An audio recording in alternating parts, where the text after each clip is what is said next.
জায়ানন্দিনী টেনে বাংলা থেকে আমি আছি সবরা জাহান জেরিন। আমাদের নিয়মিত অনুষ্ঠান গল্পপাঠ নিয়ে। গল্পপাঠে আজকের গল্প হচ্ছে রবীন্দ্রনাথ ঠাকুরের ছোট গল্প অপরিচিতা। আমি মূলত অপরিচিতা গল্পটি পড়েছিলাম আমার কলেজে, আমার বাংলা পাঠ্য বইয়ে ছিল। তখন থেকে অপরিচিতা গল্পের জন্য আমার মনের মধ্যে আলাদা একটা জায়গা রয়েছে। চলুন আমার আজকে পছন্দের একটা ছোট গল্প আপনাদের সাথে পড়ে শোনাই। অপরিচিতা। আজ আমার বয়স 27 মাত্র। এই জীবনটা না দৈর্ঘ্যের হিসেবে বড় না গুণের হিসেবে, তবু ইহার একটু বিশেষ মূল্য আছে। ইহা সেই ফুলের মতো যাহার বুকের উপর ভ্রমর আসিয়া বসিয়াছিল, এবং সেই পদক্ষেপের ইতিহাস তাহার জীবনের মাঝখানে ফলের মতো গুটি ধরিয়া উঠিয়াছে। সেই ইতিহাসটুকু আকারে ছোট, তাহাকে ছোট করিয়াই লিখিব। ছোটকে যাহারা সামান্য বলিয়া ভুল করেন না, তাহারাই ইহার রস বুঝিবেন। কলেজে যতগুলো পরীক্ষা পাশ করিবার সব আমি চুকাইয়াছি। ছেলেবেলায় আমার সুন্দর চেহারা লইয়া পণ্ডিত মশাই আমাকে শিমুল ফুল ও মাকাল ফলের সহিত তুলনা করিয়া বিদ্রূপ করিবার সুযোগ পাইয়াছিলেন। ইহাতে তখন বড় লজ্জা পাইতাম, কিন্তু বয়স হইয়া এ কথা ভাবিয়াছি, যদি জন্মান্তর থাকে তবে আমার মুখে সুরূপ ও পণ্ডিত মশাইয়ের মুখে বিদ্রূপ আবার যেন এমন করিয়াই প্রকাশ পায়। আমার পিতা এককালে গরিব ছিলেন। ওকালতি করিয়া তিনি প্রচুর টাকা রোজগার করিয়াছেন। ভোগ করিবার সময় নিমেষ মাত্র পান নাই। মৃত্যুতে তিনি যে হাঁপ ছাড়িলেন, সেই তার প্রথম অবকাশ। আমার তখন বয়স অল্প। মার হাতে আমি মানুষ, মা গরিবের ঘরে মেয়ে।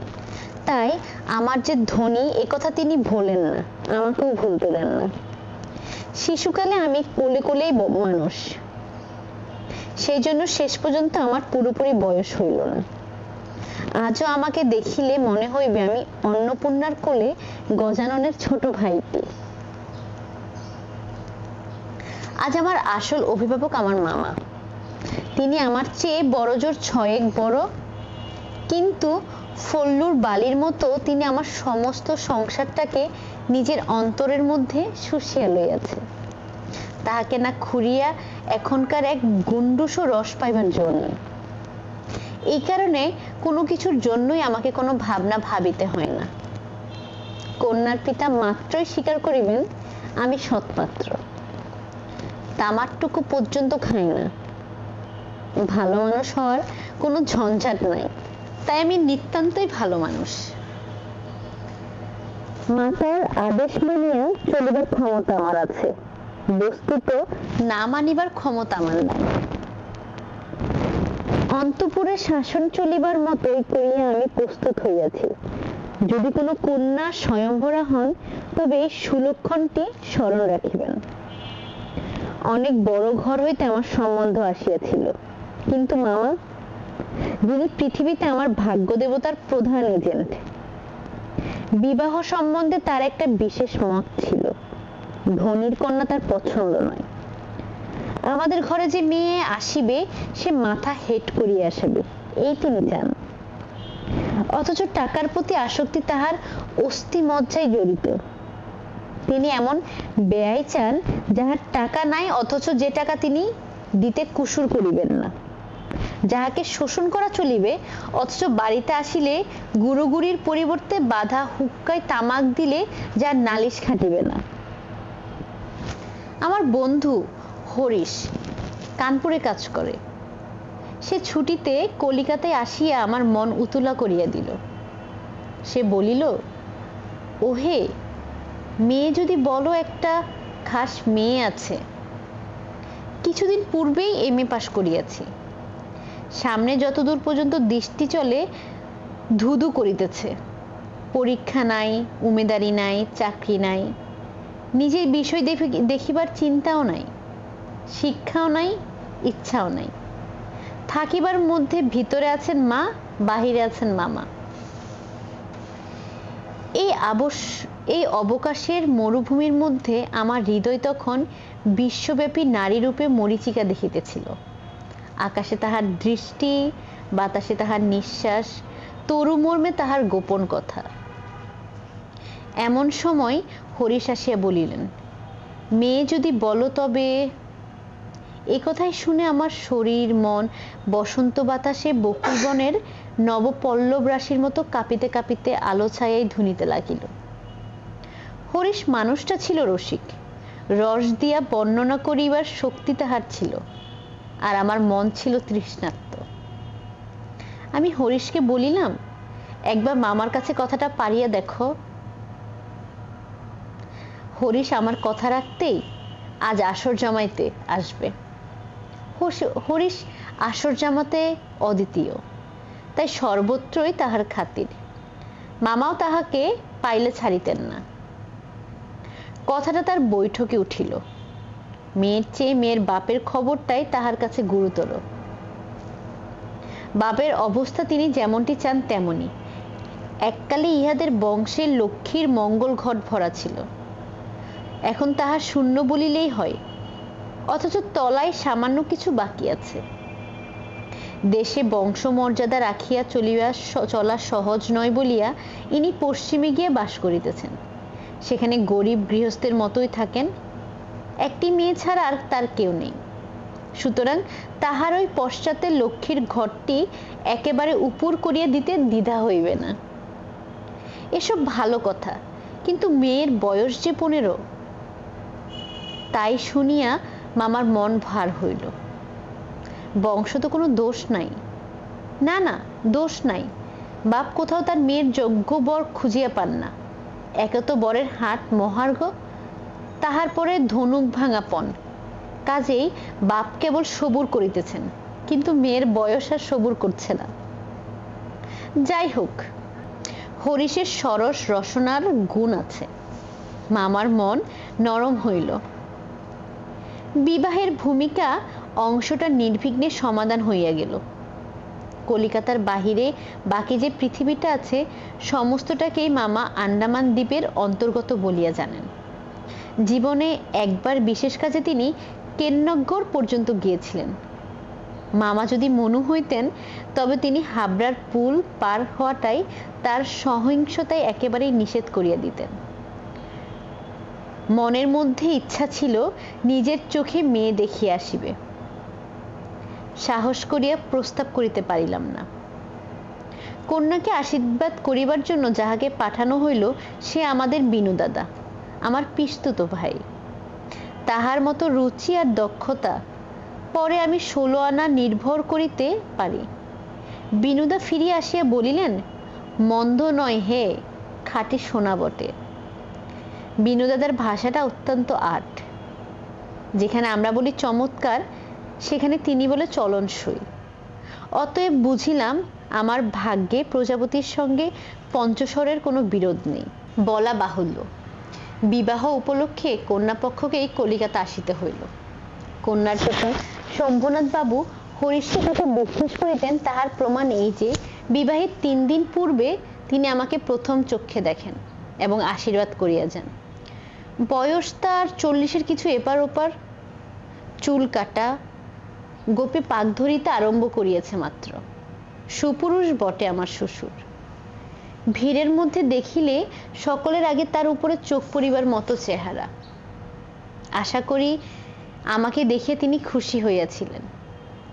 বোঝা খুব শক্ত, কেননা তিনি বড়ই চুপচাপ।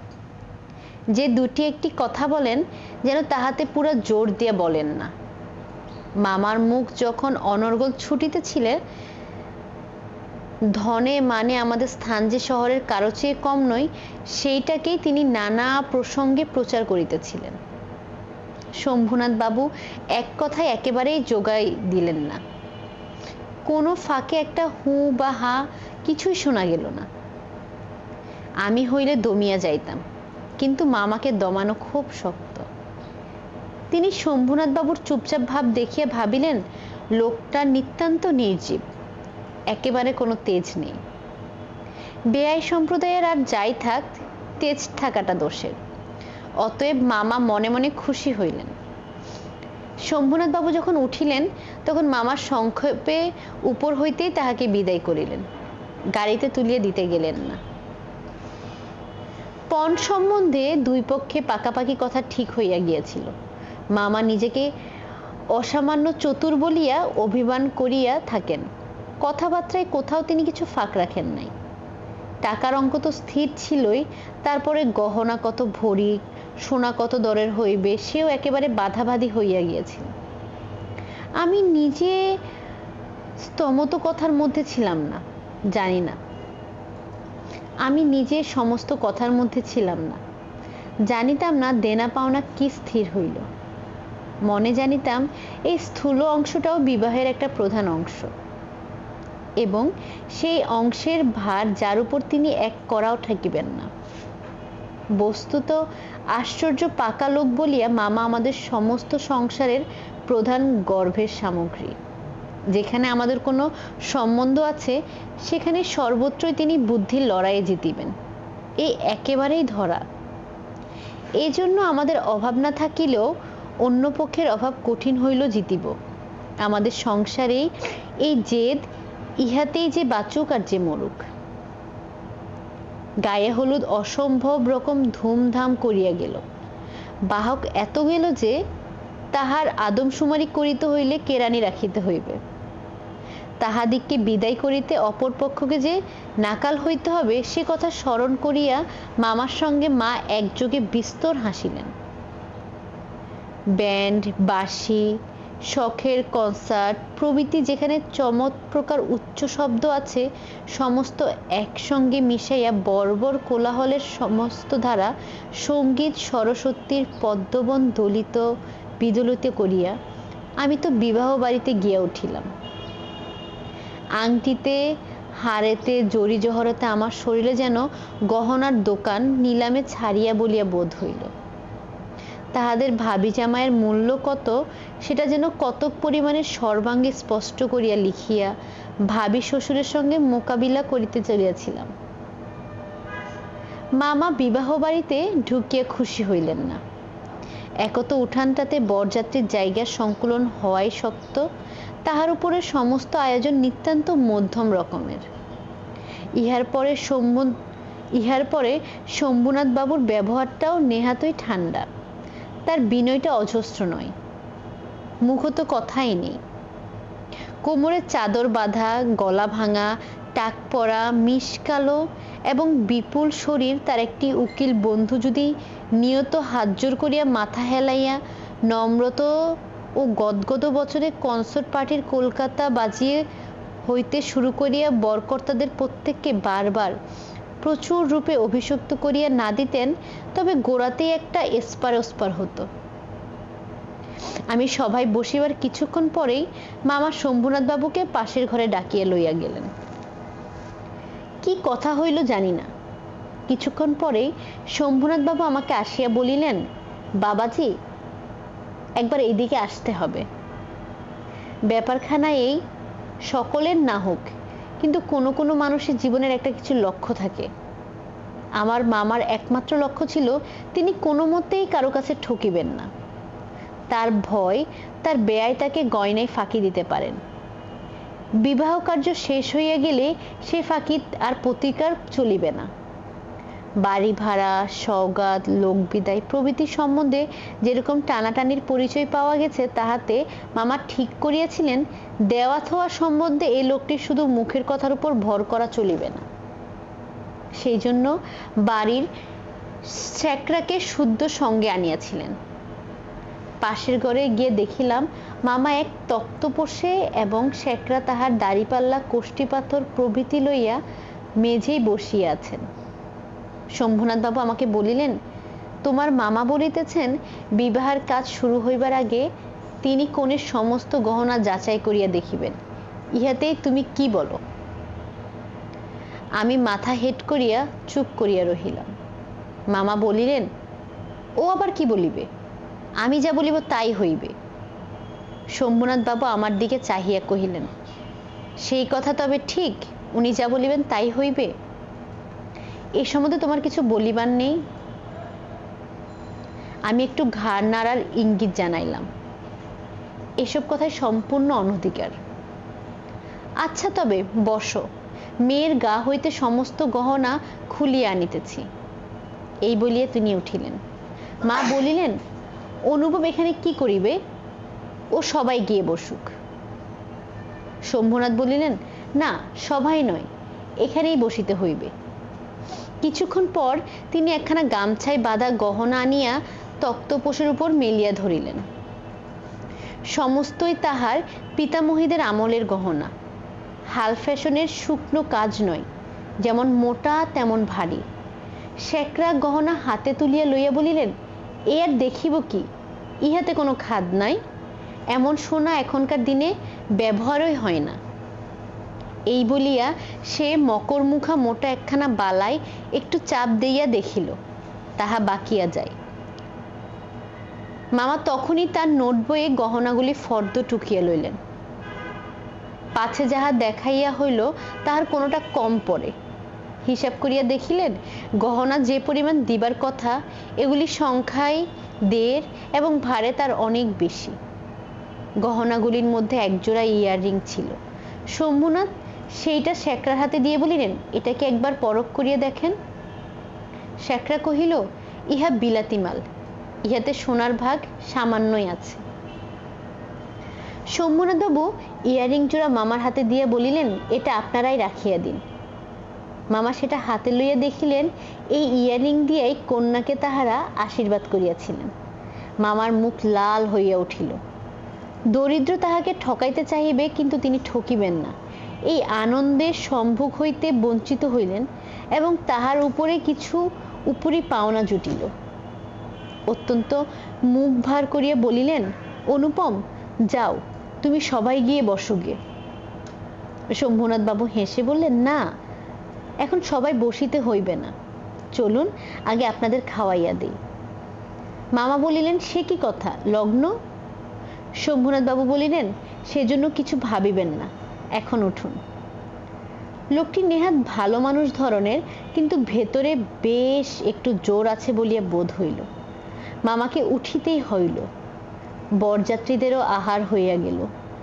আয়োজনের আরম্ভ ছিল না, কিন্তু রান্না ভালো এবং সমস্ত বেশ পরিষ্কার পরিচ্ছন্ন বলিয়া সকলেরই তৃপ্তি হইল।